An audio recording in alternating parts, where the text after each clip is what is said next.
Hello friends, आप सभी का हमारे इस YouTube channel tech thrust railway में स्वागत है।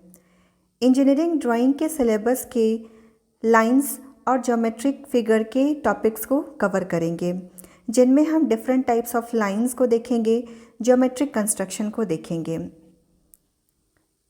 टाइप्स ऑफ लाइंस में सबसे पहला है पॉइंट। पॉइंट किसे कहते हैं?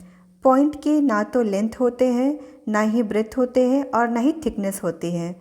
यहाँ पे आप देख सकते हैं पॉइंट को इस तरह से रिप्रेजेंट किया जाता है, जो पेंसिल के पॉइंट टिप से भी बहुत ही छोटा होता है। लाइन क्या होते हैं? किसी पॉइंट को किसी भी डायरेक्शन में इस तरह से ड्रैग करने से एक रेखा बनती है, उसे हम लाइन कहते हैं। लाइन में इसकी लेंथ होती है पर इसका ब्रेथ नहीं होता है और ना ही इसके एंड होते हैं। इसका क्लासिफाइड है, स्ट्रेट लाइन है और कर्व लाइन है। स्ट्रेट लाइन में ये एक डिस्टेंस होता है दो पॉइंट के बीच का, जिसका सिर्फ लेंथ होता है और इसके विड्थ नहीं होते हैं। ये है इसकी लेंथ, इसके विड्थ नहीं होते हैं। इस स्ट्रेट लाइन में ही हॉरिजॉन्टल लाइन होता है। हॉरिजॉन्टल लाइन को हम एक्स एक्सिस के डायरेक्शन में ड्रॉ करते हैं। इसे ही हम क्या कहते हैं? इसे कहते हैं हॉरिजॉन्टल लाइन। अब हम देखेंगे vertical line. Vertical line horizontal line के जस्ट 90 डिग्री में ड्रॉ किया गया लाइन को ही हम वर्टिकल लाइन कहते हैं। इंक्लाइंड लाइन ना तो हॉरिजॉन्टल होता है और ना ही वर्टिकल होता है। इसे हम डायगोनल, स्लोप और स्लैंटेड लाइन भी कह सकते हैं। कर्व्ड लाइन क्या होता है? जिसमें कर्व जैसे होते हैं पाथ, उन्हें कहते हैं कर्व्ड लाइन।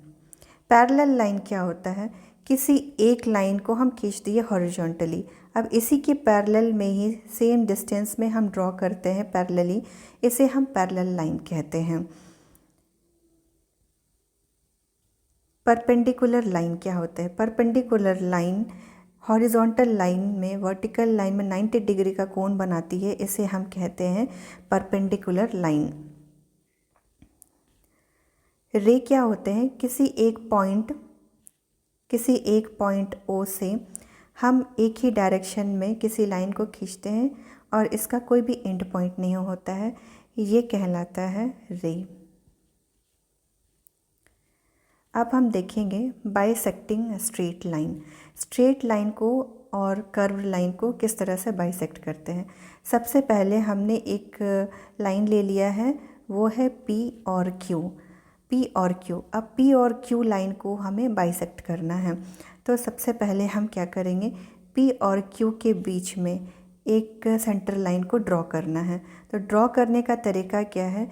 PQ के आधे से अधिक लेकर के हमें क्या करना है? एक आर्क खींचना है। मैंने एक आर्क खींच लिया है।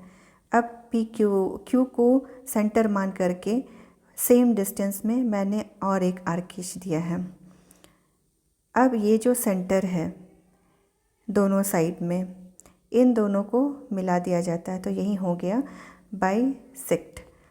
इसी तरह से आर्क में भी किया जाता है, सेम मेथड से। अगला देखेंगे परपेंडिकुलर लाइन। ये है परपेंडिकुलर लाइन। परपेंडिकुलर लाइन को इस तरह से ड्रॉ किया जाता है। नेक्स्ट देखेंगे एंगल, बाइसेक्टिंग एन एंगल। कोई भी एंगल को बाइसेक्ट करने के लिए सबसे पहले हमने एक लाइन ले लिया है बी एंड सी में यहाँ पे हमने एक पॉइंट E और D को आर्क खींच लिया है। अब हमने यहाँ से आर्क खींच लिया है F और इन दोनों लाइन को इस तरह से मिला दिया जाता है, इसे बाइसेक्टिंग एंगल कहते हैं। अब हम देखेंगे लाइन के टाइप्स और उनके एप्लीकेशन को। पहला है लाइन कंटिन्यूअस थिक और वाइड लाइन, इसका एप्लीकेशन क्या है? विजिबल आउटलाइंस के लिए यूज़ किया जाता है, विजिबल एजेस के लिए यूज़ किया जाता है। नेक्स्ट देखेंगे कंटिन्यूअस थिन और narrow line, straight curve, straight और कर्व्ड दोनों में से कोई भी हो सकते हैं। तो ये क्या है? थिन है।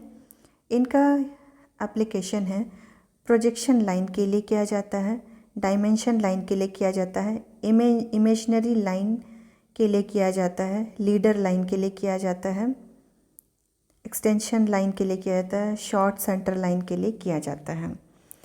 नेक्स्ट देखेंगे कंटिन्यूअस थिन और narrow free hand line, free hand line है। इस लाइन का उपयोग cut and sections by manually करने के लिए किया जाता है। नेक्स्ट है कंटिन्यूअस थिन लाइन, ये जिगजैग होते हैं, जिगजैग होते हैं। इसका उपयोग सेक्शन के लिए किया जाता है, इसे चेन थिन लाइन नहीं कहते हैं। नेक्स्ट है डैश्ड थिन और नैरो लाइन। डैश्ड थिन और नैरो लाइन का उपयोग हिडन आउटलाइन के लिए होता है, हिडन एजेस के लिए होता है।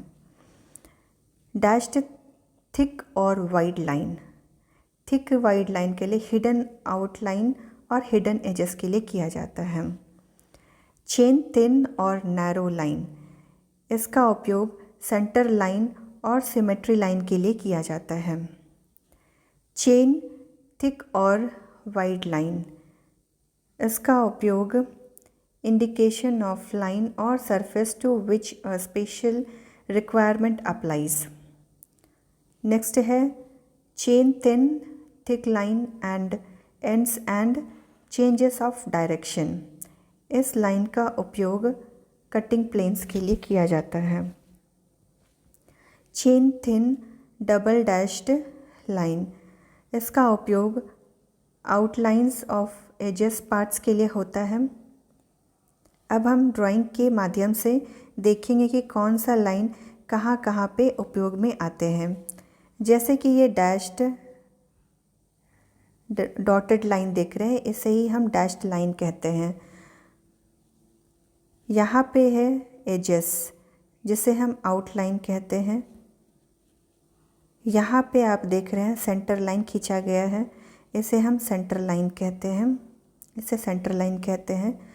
अब ये डायमेंशन के लिए देखेंगे, डायमेंशन के लिए जो है एक्सटेंशन लाइन है, डायमेंशन लाइन है। इसी तरह से अदर व्यू में देखेंगे तो सेक्शन को किस तरह से दिखाया गया है, उसके हैचिंग लाइन को, इसे हम कहते हैं हैचिंग लाइन। देखेंगे अब चेन थिक लाइन, इस चेन थिक लाइन को रिप्रेजेंट करने का तरीका ऐसा होता है। अब देखेंगे chain thin double dashed line, तो यहाँ पे देख सकते हैं chain thin double dash line, इसको दिखाया गया है।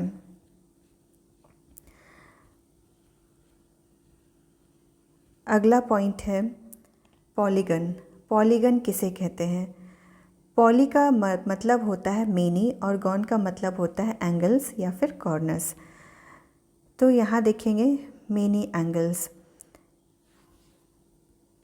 पॉलीगन को इस तरह से बनाया जाता है जिसमें सीक्वेंस लाइन सीक्वेंस होते हैं, लाइन सीक्वेंस को कंटिन्यू इस तरह से जॉइंट किया जाता है।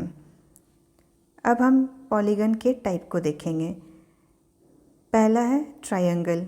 ट्रायंगल के 3 साइड्स होते हैं इस तरह से, इसमें कोई डायगोनल नहीं होता है और इसके तीनों कोनों का एंगल तीनों कोनों का जोड़ होता है 180। पेंटागन, ये है पेंटागन जिसमें 5 साइड होते हैं, इसे कहते हैं पेंटागन। हेप्टागन, हेप्टागन में 7 साइड्स होते हैं, इसे हेप्टागन कहते हैं। नौनागन, नौनागन में 9 साइड्स होते हैं। क्वाड्रिलेटरल में 4 साइड होते हैं। हेक्सागन में 6 साइड होते हैं। ऑक्टागन में 8 साइड होते हैं। डेकागन में 10 साइड होते हैं। अब आगे देखेंगे प्रॉपर्टी ऑफ पॉलीगन्स। पॉलीगन्स की क्या प्रॉपर्टी है।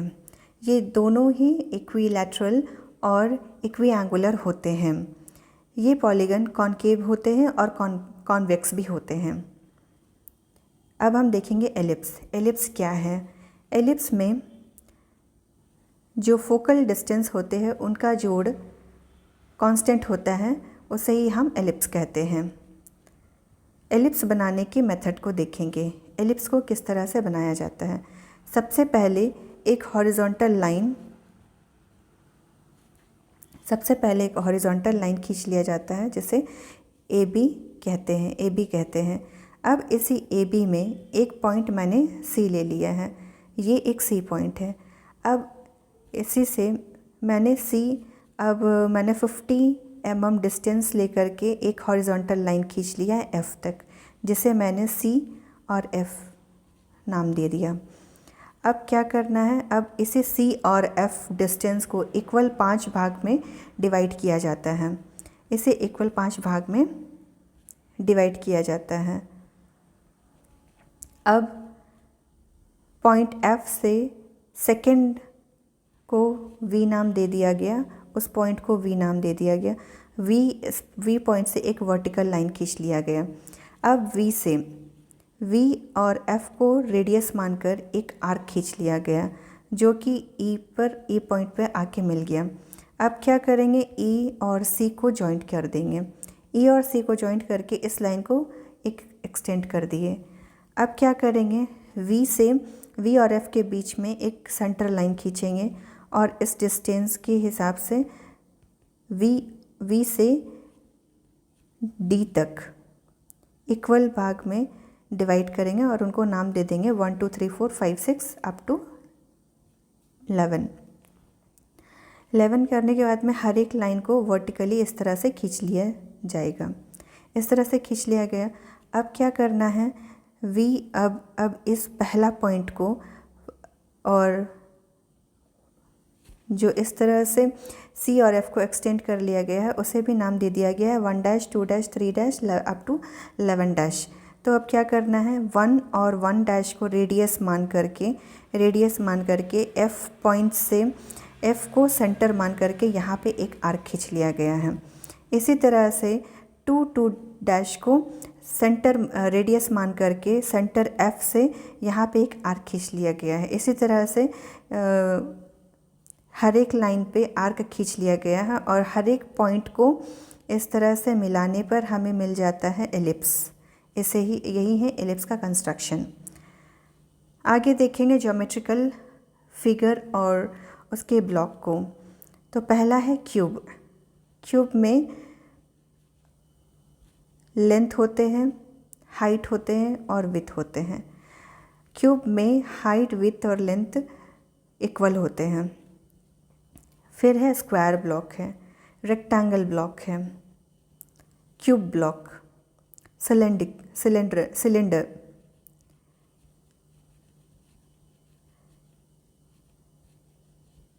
अब हम देखेंगे टाइप्स ऑफ एंगल को। टाइप्स ऑफ एंगल में एंगल के नाम को, उनके डायग्राम को और उनकी डेफिनेशन को देखेंगे। एक्यूट एंगल क्या होता है, जिसमें एंगल 0 से बड़ा और 90 डिग्री से छोटा होता है, इसे ही एक्यूट एंगल कहते हैं। इसे हम इस तरह से रिप्रेजेंट करते हैं। ये एक एंगल है, ये 0 डिग्री और 90 डिग्री से छोटा होता है, उसे ही एक्यूट एंगल कहते हैं। राइट एंगल में एंगल का कोण होता है 90 डिग्री, उसे ही कहते हैं राइट एंगल। ऑब्स्ट्यूस एंगल में क्या होता है कि ये 90 डिग्री से बड़ा और 180 डिग्री से छोटा होता है, उसे ही ऑब्ट्यूस एंगल कहते हैं। स्ट्रेट एंगल में क्या होता है, ये 180 डिग्री का होता है, ये है 180 डिग्री, इसे ही एक्यूट एंगल कहते हैं। रिफ्लेक्स एंगल क्या होता है? रिफ्लेक्स एंगल 180 डिग्री से बड़ा और 360 से छोटा होता है, इसे ही रिफ्लेक्स एंगल कहते हैं। एडजेसेंट एंगल, एडजेसेंट एंगल किसे कहते हैं? जिसमें सेम वर्टेक्स और कॉमन रे होता है, उसे ही हम एडजेसेंट एंगल कहते हैं।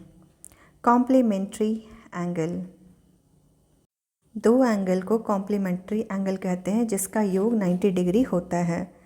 सप्लीमेंट्री एंगल किसे कहते हैं?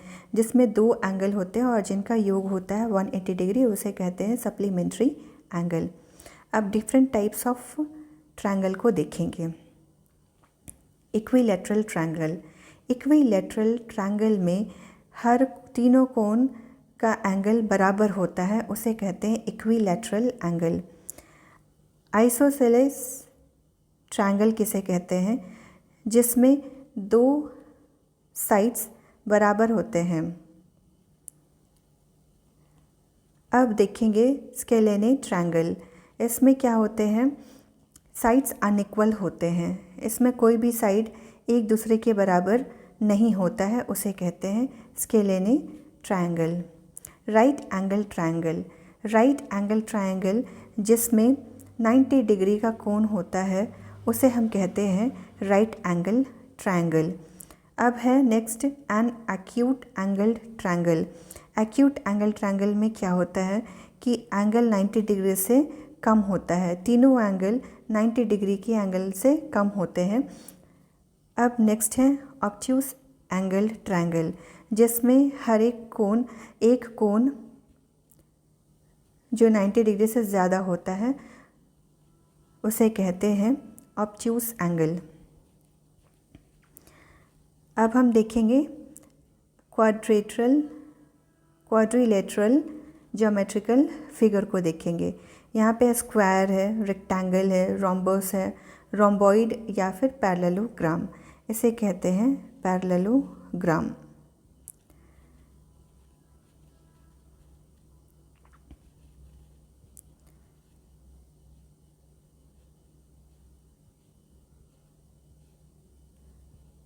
अब हम देखेंगे सर्कल।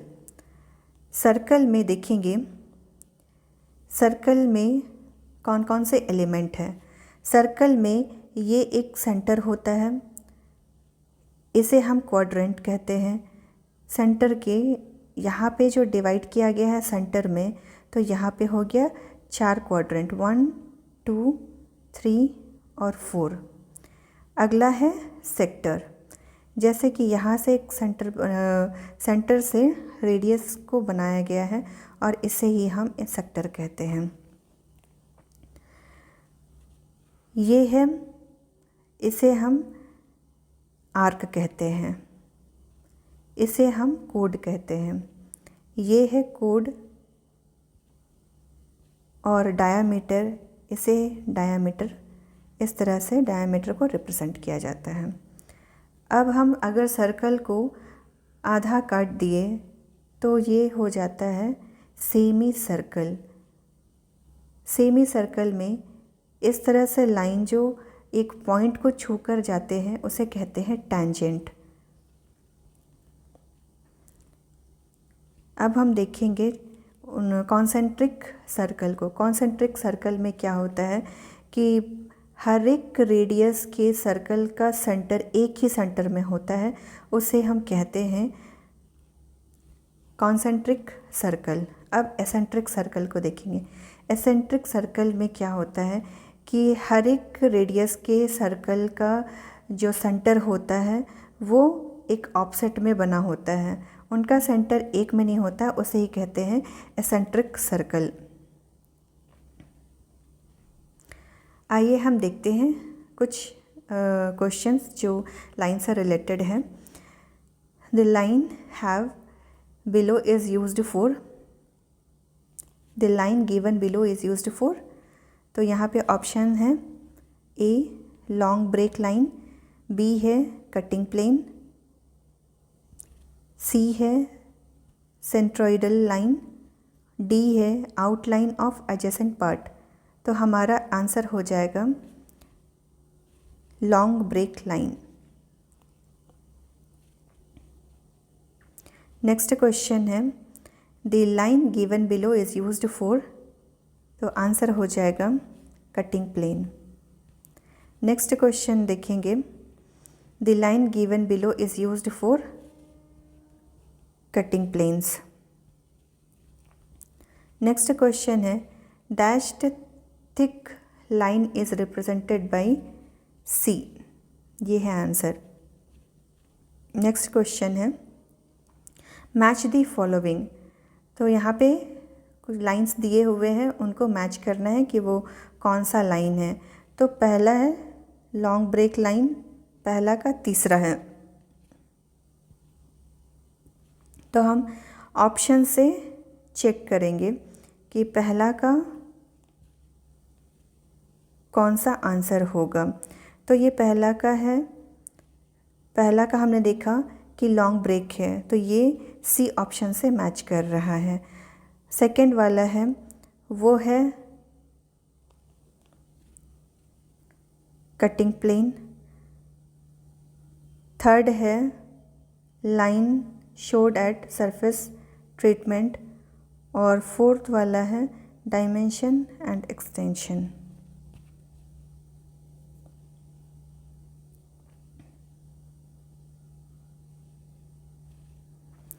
तो यहाँ पे कौन सा ऑप्शन मैच कर रहा है, वो है बी। नेक्स्ट क्वेश्चन देखेंगे मैच द फॉलोइंग। यहाँ पे भी मैच वाला क्वेश्चन है, तो यहाँ मैच वाला क्वेश्चन में देखेंगे जो पहला लाइन है वो है indication of surface for special, तो ये हो जाएगा इसका सेकंड। दूसरा है डैश लाइन है, तो डैश लाइन का यूज़ होता है line showed at surface treatment. Third का है कटिंग प्लेन, फोर्थ का है डायमेंशन एंड एक्सटेंशन। तो यहाँ से हम देखेंगे कि कौन सा मैच कर रहा है। पहला का दूसरा है, दूसरा का तीसरा है, यहाँ पे बी ऑप्शन मैच कर रहे हैं। नेक्स्ट क्वेश्चन है drawing pencil are graded according to increases in relative, तो ये हो जाएगा हार्डनेस। नेक्स्ट क्वेश्चन है match the following. Dimension lines होते हैं कंटिन्यूअस थिन लाइंस। एक्सटेंशन और प्रोजेक्शन लाइन होते हैं continuous thick line. Margin line होते हैं कंटिन्यूअस थिक लाइन। आउटलाइन होते हैं continuous thick line. Next question है short break line are drawn free hand while long break line are ruled line, ये सही है या गलत है, तो आंसर हो जाएगा सही। आने वाले टॉपिक को देखने के लिए हमारे YouTube चैनल से जुड़े रहें, लाइक करें और सब्सक्राइब करें।